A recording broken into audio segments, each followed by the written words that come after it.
Estamos en un día muy hermoso, muy especial para nosotros los cristianos, porque estamos empezando, el domingo pasado con la entrada triunfal, lo que conocemos nosotros como la Semana Santa o la Semana Mayor, donde estamos recordando los pasajes, donde estamos recordando lo que hizo el Señor Jesucristo por nosotros.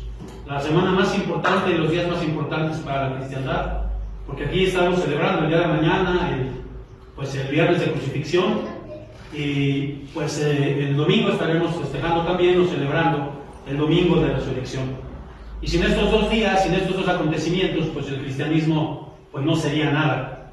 Como dice el apóstol Pablo en la primera epístola a los Corintios, en el capítulo 15, si la resurrección no se hubiese efectuado, si la crucifixión no se hubiese efectuado, seríamos las personas más dignas de conmiseración y no tendríamos ninguna esperanza. Pero nosotros sabemos que tenemos esta esperanza, mis amados hermanos. Así que vamos a orar y después de esto le voy a pedir a mi hermano Elías que pueda poner la presentación que tenemos ahí abierta.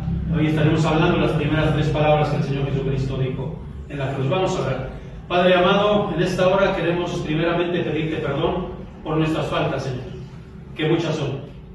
Como acabamos de cantar, Señor, que podamos recordar, Señor, lo que vamos a hacer el día de hoy, que vamos a tomar también la Santa Cena, Señor. Que podamos recordar, Padre, que esto fue primeramente para darte la honra y la gloria a ti, pero también, como dice ese canto, para hacerlo juntos, para poder experimentar, Señor, una verdad que es la comunión, la coinonía entre cada uno de nosotros. Permite que así sea, Señor, y que esta palabra que vamos a estudiar, que vamos hoy a predicar, Señor, sea palabra que lleve aliento, palabra que lleve esperanza, palabra que lleve también, Señor, incluso, Señor, reprensión a aquellos a quien tú quieras hacerlo en nuestras vidas, Padre. Tú sabes lo que nos hace falta a cada uno de nosotros. En Cristo Jesús lo pedimos. Amén, y amén. Entonces hoy estaremos hablando, hermanos, las 7 palabras. Estaremos viendo aquí la primera de las palabras. Y yo quería comentar esto antes de iniciar. Normalmente estas 7 palabras se predican el día viernes y normalmente se predican las 7 palabras de corrido. A mí siempre me ha parecido algo antipedagógico, porque imagínense, son 7 palabras y normalmente lo que se hace es que entre los ancianos y el pastor o algunos hermanos que se invitan, se les dan a 7 hermanos o a veces a 3 o 4, se reparten las 7 palabras y se les dice, tú vas a predicar 10 minutos de cada palabra, pero ojalá fueran 10 minutos porque cada uno predica lo que quiere predicar. Me acuerdo que hace años no estaba yo ministrando, estaba en un proceso de descanso, de año sabático, y fuimos a una iglesia y 3 horas y media se tardó el culto. Entonces yo digo que por ahí alguien decía, ¿no?, que nosotros aguantamos hasta donde nuestras pompas aguantan. Y entonces a veces, hermanos, también muy bueno que no seamos antipedagógicos en ese sentido. Y hermanos, es importante escuchar estas palabras porque, como dice ahí, tienen una enseñanza teológica tremenda, muy grande estas palabras, pero sobre todo, mis queridos hermanos, podemos ver el amor de Dios para cada uno de nosotros en cada una de estas palabras. Y quiero comentarles que las primeras 3 palabras que el Señor Jesucristo dijo en la cruz, que son las primeras que vamos a ver el día de hoy, estaban o hacían referencia a nosotros como humanidad. Se refería a nosotros o intercedía por nosotros o nos quería enseñar algo de manera particular a nosotros. Y las 4 palabras restantes que vamos a ver el día de mañana son las palabras que el Señor Jesucristo le dijo a su Padre con respecto a la relación que ellos tenían como Padre e Hijo. Así es que vamos a ver estas palabras, hermanos, y vamos a ver entonces la primera, y ya vimos cuál palabra es, ¿no? Aquí está, hermanos, la primera palabra. Jesús decía, Padre, perdónalos porque no saben lo que hacen. Esa fue la primera palabra que el Señor Jesucristo pronunció en la cruz. Y recordemos esto, hermanos, el Señor Jesucristo había pasado ya por toda la maquinaria del Imperio Romano, por todo el sufrimiento. Estaba en la cruz, lo habían golpeado, lo habían escupido, lo habían injuriado, habían repartido sus ropas, el pueblo lo había menospreciado. Y allí en la cruz, habiendo pasado todas estas cosas, Él pronuncia esas palabras, Padre, perdónalos porque no saben lo que hacen. Y el Señor Jesucristo nos enseña con esta palabra, mis queridos hermanos, lo primero que nos enseña es, dice aquí, Jesús nos da ejemplo de qué?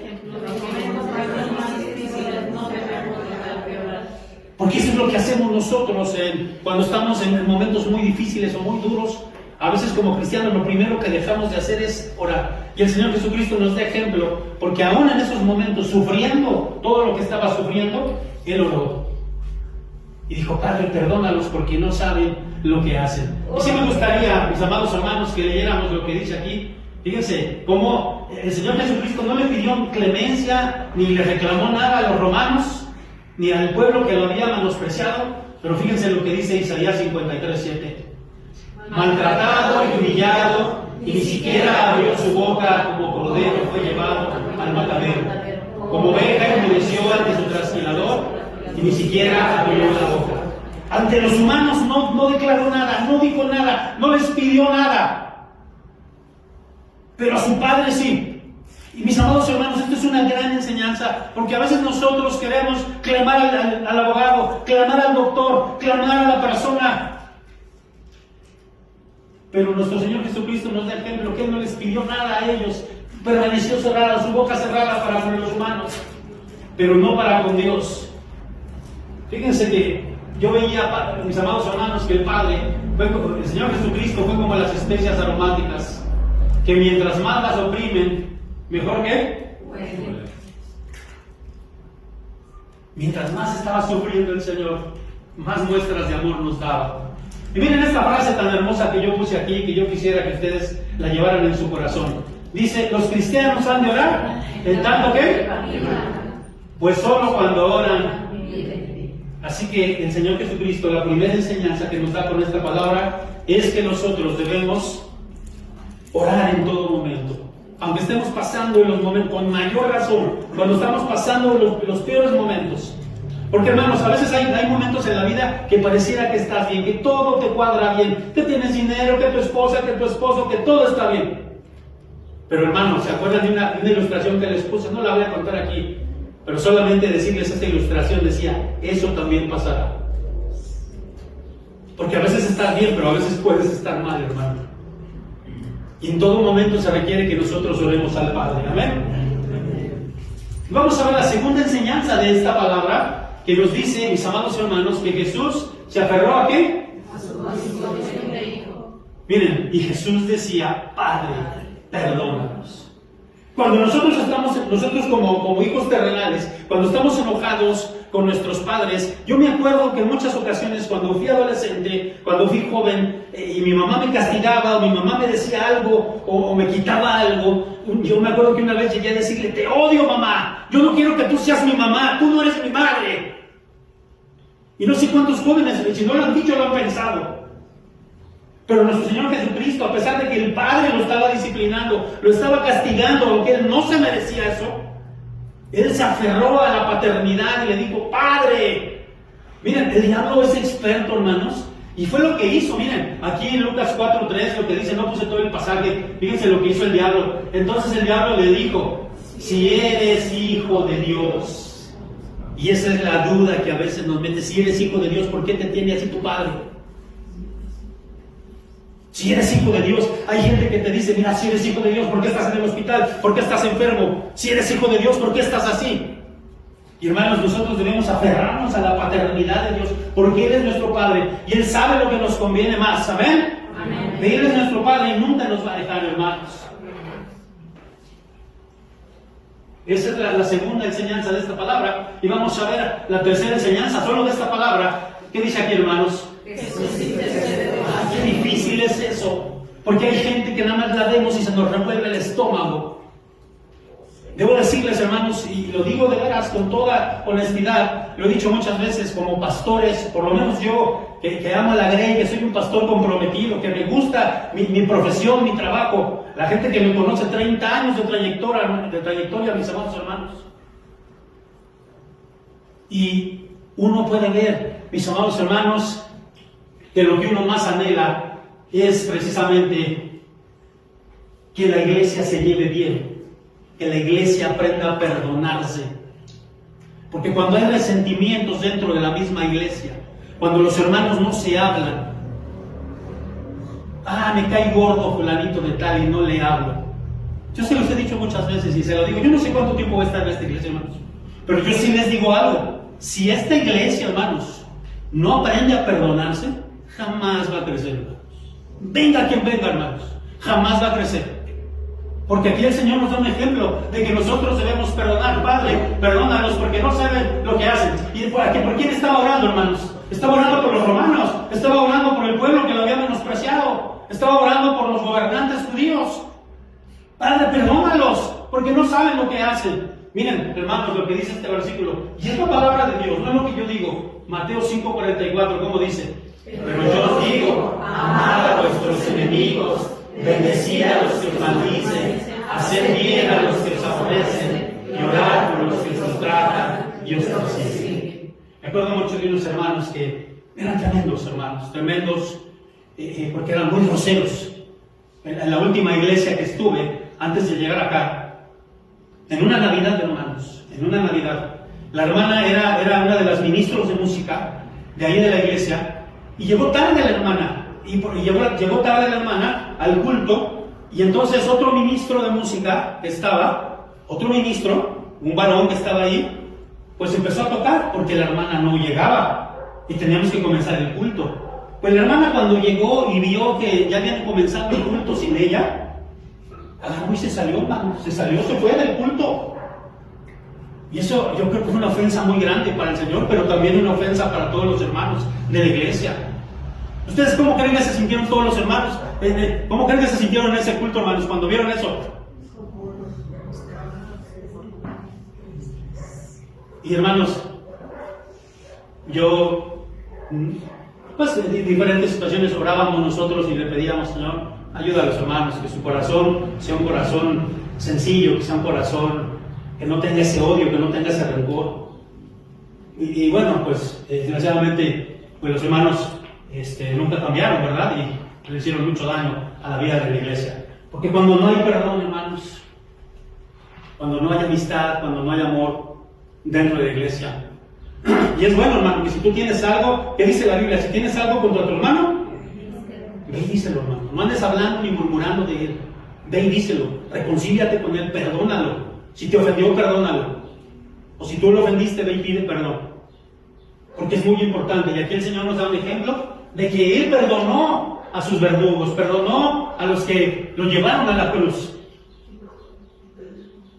Bueno, vamos a pasar a la siguiente palabra, hermanos, a la segunda palabra. Que es, hermanos, ¿cuál? De cierto te digo, que hoy estarás conmigo en el paraíso. Estas palabras nos confrontan con dos tipos de actitudes, con dos tipos de personas. Ustedes recordarán que estas palabras las dijo el Señor cuando estaba en la cruz y tenía a dos criminales a su lado. Algunos han dicho que el criminal bueno, ¿no? Y que el criminal malo.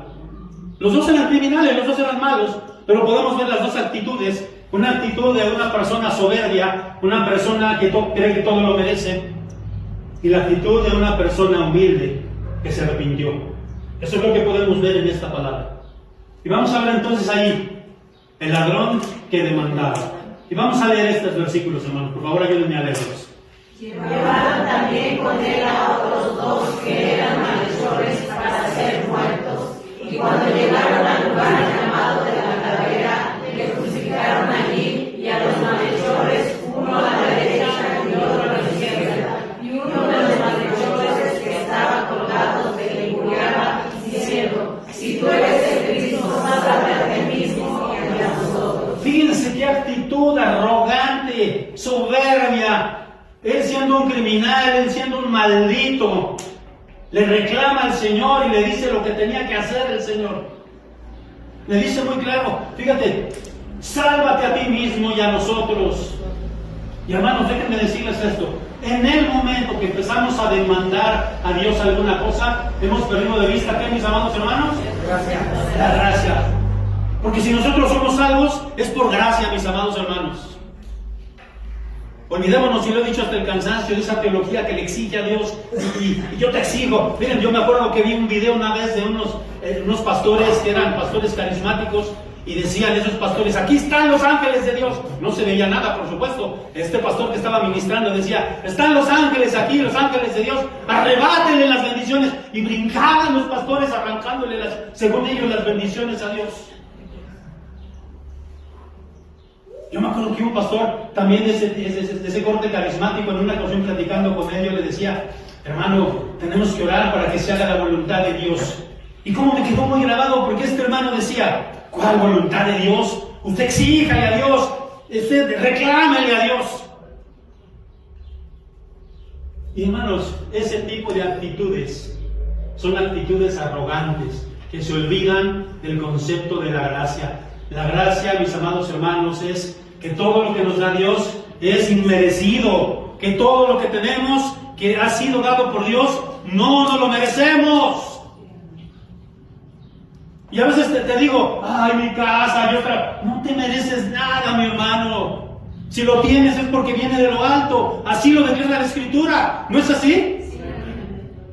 Entonces, ¿por qué eres tan engreído? ¿O somos tan engreídos? ¿Verdad? Dijo el otro. Miren, ¿cuáles eran los pecados de este hombre? Una vez lo mencioné.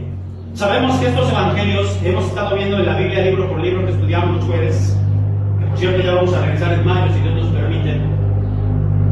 El protoevangelio de Santiago, obviamente este evangelio fue un evangelio apócrifo, que no entró al canon de la Biblia, como los 66 libros que tenemos. Pero estos libros nos sirven como historia, como referencia. Y en este protoevangelio de Santiago dice qué era lo que hacían estos hombres. Fíjense lo que dice ahí. Gestas solía dar muerte de espada a algunos viandantes, mientras que a otros les dejaba desnudos y colgaba a las mujeres de los tobillos, cabeza abajo, para cortarles después los pechos. Tenía predilección por beber la sangre de los miembros infantiles. Nunca conoció a Dios, no obedecía a las leyes y venía ejecutando tales acciones, violento como era desde el principio de su vida. Entonces, ¿cómo era este criminal?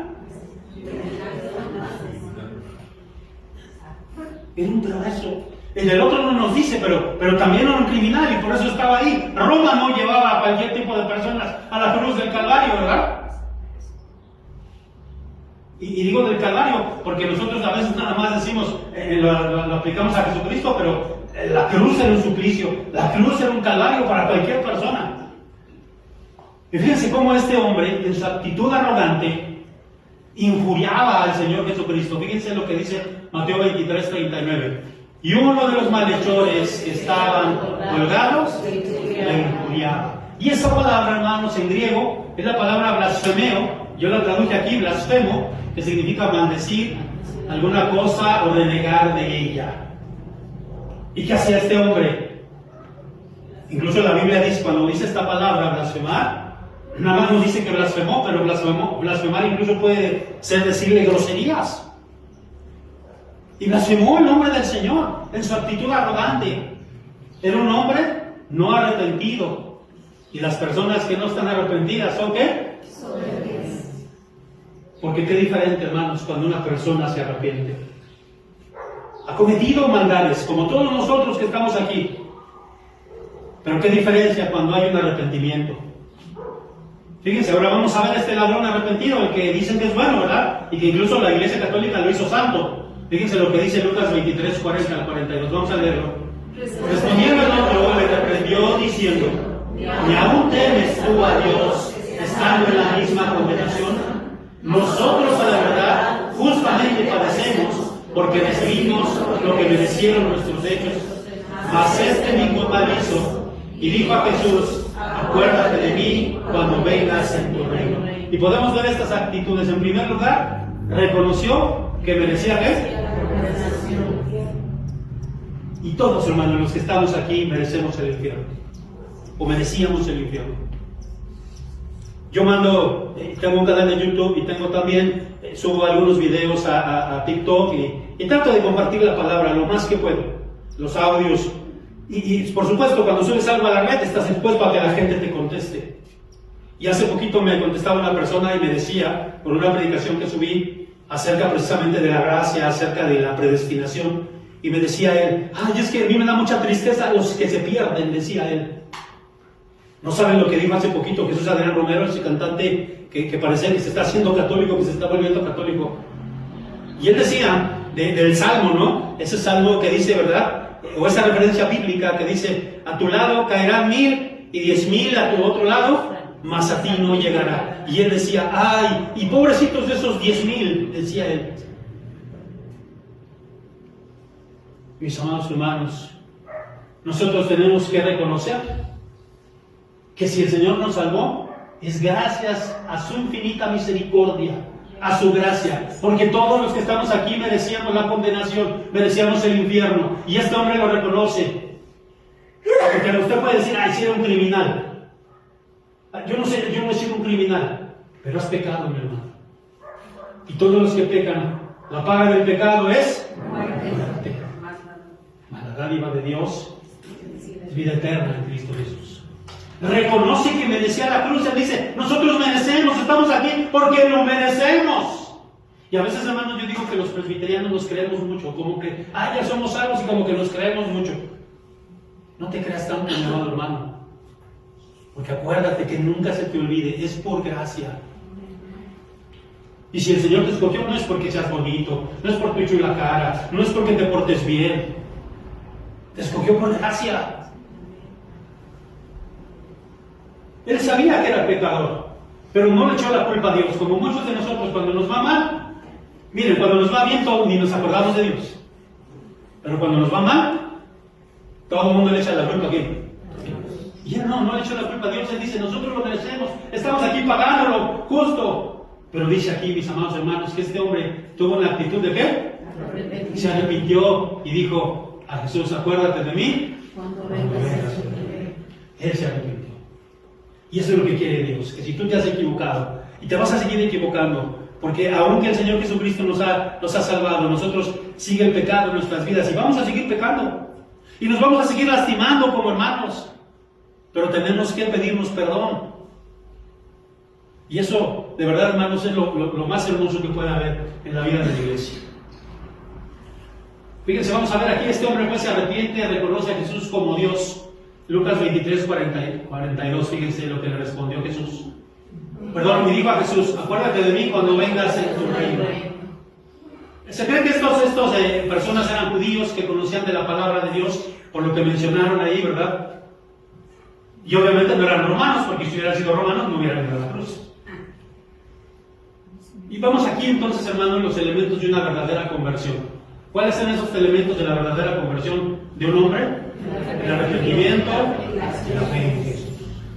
Esos son los únicos ingredientes de una verdadera conversión. Esos son humanos. Y vamos a ver entonces aquí qué le responde el Señor. Vamos a ver aquí principalmente la gracia de Dios. ¿Qué le respondió el Señor? Entonces Jesús le dijo, de cierto te digo que hoy estarás conmigo en el paraíso. Cuando una persona muere, hay un debate, todo un debate, hay gente que dice no, que vamos y dormimos. La Biblia es bien clara y dice, de cierto te digo, que hoy estarás conmigo en el paraíso. No su cuerpo, porque su cuerpo va al sepulcro, pero sí su alma, porque dice la Biblia, que el espíritu vuelve ¿a dónde? A Dios. Y entonces el espíritu de este hombre fue, en ese mismo día que murió, a la presencia de ¿quién? Hermanos, la conversión solo puede ser el resultado de la gracia de Dios obrando en la vida de este hombre y de todos nosotros. No es por nosotros, hermanos. Y aquí podemos observar la maldad del hombre natural, que no ha sido regenerado, ¿no? Como ese hombre que injuriaba al Señor, y la nueva naturaleza que busca agradar a Dios. Aquí vemos dos caras diferentes. Pero vamos a pasar, hermanos, a la tercera palabra. Que bueno, todavía no, aquí nos falta todavía algo más, aquí se me estaba olvidando, porque otra cosa que podemos aprender de esta palabra es que no hay pecador tan malvado o tan grande que Dios no pueda ¿qué? Perdonar. Porque ese era un criminal, no era bueno, y aunque la Iglesia Católica lo había hecho santo, era un criminal.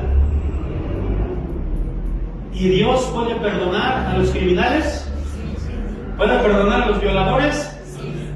Hay gente que dice, ¿cómo va a perdonar a esos? Amado hermano, no es tu problema, no es mi problema, ¿es problema de quién? Y Él perdona a quien se arrepiente verdaderamente. Entonces, no se nos olvide, Dios puede perdonar al peor criminal si se arrepiente, porque aquí lo pudimos ver. Ahora sí vamos a ver esta tercera palabra. ¿Y cuál es? Hijo, he ahí tu madre, he ahí a tu hijo.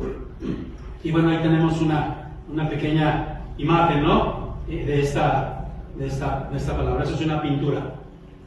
Bueno, aquí vamos a leer el pasaje completo que ya lo leímos. Dice, y cuando Jesús vio allí a su madre y al discípulo a quien amaba, dijo a su madre, mujer, he ahí a tu hijo. Entonces dijo al discípulo, he ahí a tu madre.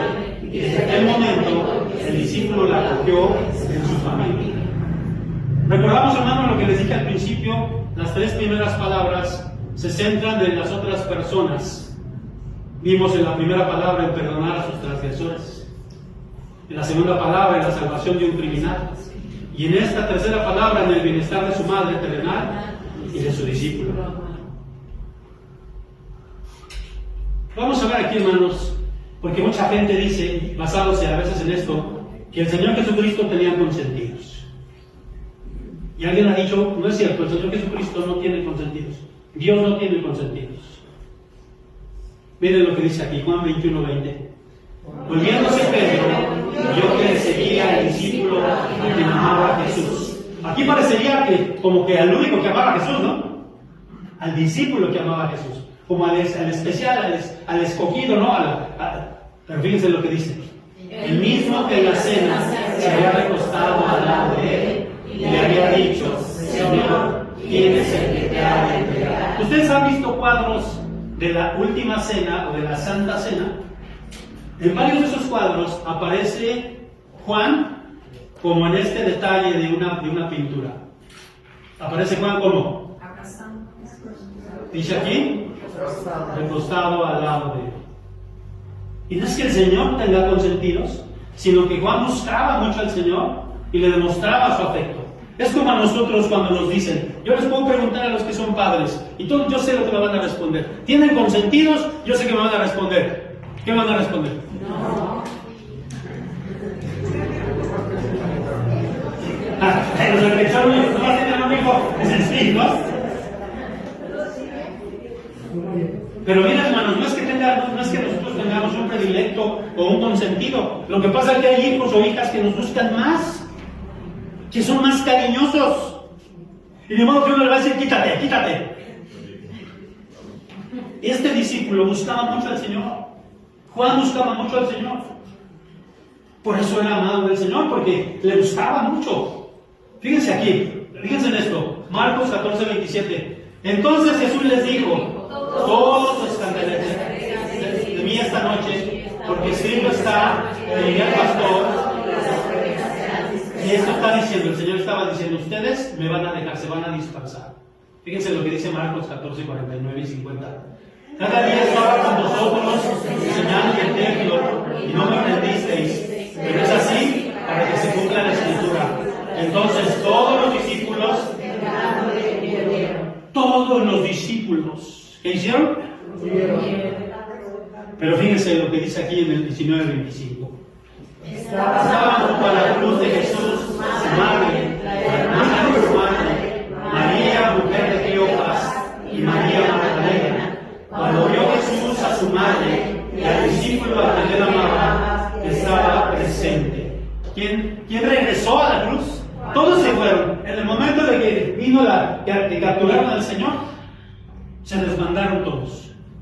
Pero Juan regresó. Juan regresó. Y estaba ahí en la cruz.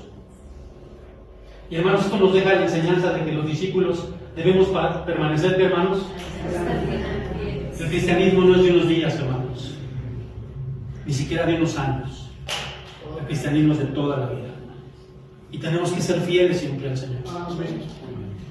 Nos vaya bien o nos vaya mal, tenemos que ser fieles.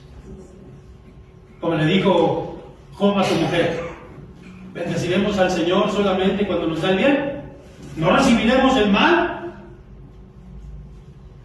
Hermanos, tenemos que ser fieles. Y esta es una enseñanza que nos deja esta palabra.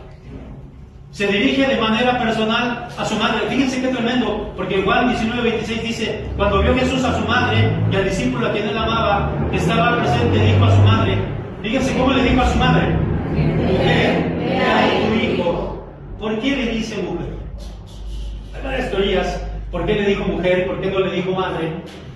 Y aquí, como el Señor es omnipotente, omnipresente, omnisciente, todo lo sabe, todo lo conoce, Él sabía que muchos la iban a venerar. De hecho, muchos la veneran hoy en día. Y eso que Él dijo aquí, mujer, no le dijo madre. Porque hoy muchos la reconocen como la mediadora. Y entonces aquí le habla así para ubicarla como una servidora de Él. Estaba rompiendo esa relación humana. Ya no sería más el hijo de María, sino el Salvador de ella. Y María fue, eso sí, fue una gran discípula. Y acuérdense que la misma María dijo, ¿verdad?, allí en las bodas de Caná, que le obedecieran a Él.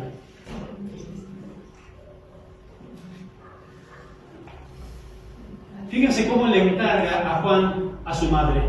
19:27. Después dijo al discípulo: he ahí tu madre. Y desde aquella hora el discípulo la recibió en su casa. ¿Por qué no le encargó a sus propios hermanos? Porque Jesús tenía más hermanos. Miren lo que dice aquí, hermanos. Dice aquí Juan 7:5. Porque ni aun sus hermanos, es decir, sus hermanos no eran ¿qué? Y esto nos da una gran enseñanza.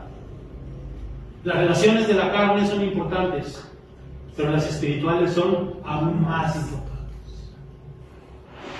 Aún más. Está bien que ames a tu hermano, que ames de la carne, a tus hijos, a tu esposa, eso es bueno, porque el Señor dice que tenemos que amarles, pero también habla del amor fraternal que debe haber entre los hermanos, y que aquí para el Señor nos estaba enseñando que era más importante para Él ese amor fraternal.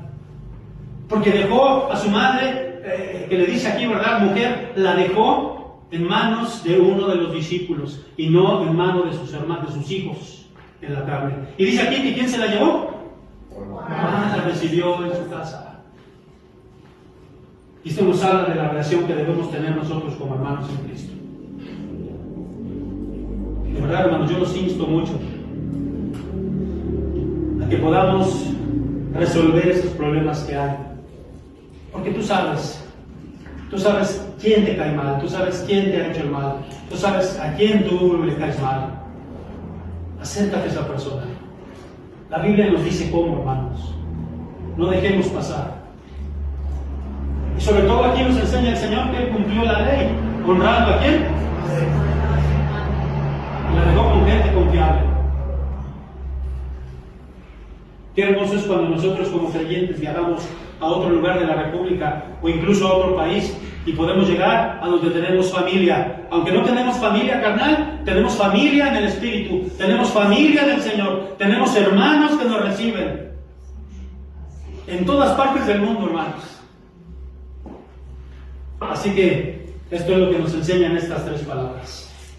Oremos al Señor. Padre, te damos muchas gracias porque estas tres primeras palabras nos enseñan a que en todo momento tenemos que orar. Tenemos que depender de ti, que eres el Padre, y tenemos que perdonar a los que nos ofenden, Señor. Qué difícil es, pero es un mandato que tú nos dejaste, para que la iglesia se pueda llevar mejor. Pero también, Señor, nos hiciste ver la actitud soberbia y prepotente contra la actitud de un hombre arrepentido, de un hombre que sabía lo que merecía. Que siempre guardemos esa distancia, Señor, y que sepamos que si estamos aquí es por tu gracia, Señor. Pero también gracias porque nos das a entender y nos haces ver, Señor, que la familia espiritual es bien importante también, Señor. Igual que la familia carnal. Gracias, Señor, porque podemos ver cómo tú no permitiste que María fuese idolatrada. Que nos hiciste ver, Señor, cómo honraste también, Señor, cumpliendo los mandamientos, honraste a esa mujer que en tu vida terrena fue tu madre. Ayúdanos a entender todas estas cosas y a marchar como iglesia, Señor, de una mejor manera. Vamos a tomar la Santa Cena, Señor, y te pedimos perdón por nuestras faltas. Tú eres bueno, Señor, tu gracia es sobreabundante. Y si somos como ese criminal que sabe y supo que merecía estar ahí, Señor, tú nos perdonarás y nos permitirás acercarnos a esta mesa. No por nuestra propia prudencia ni por nuestra propia, pues algo que podamos hacer nosotros, sino por lo que tú hiciste en nuestras vidas, Señor, lo que hiciste en la cruz del Calvario por nosotros. Gracias, Padre, gracias por tu palabra, gracias por este culto.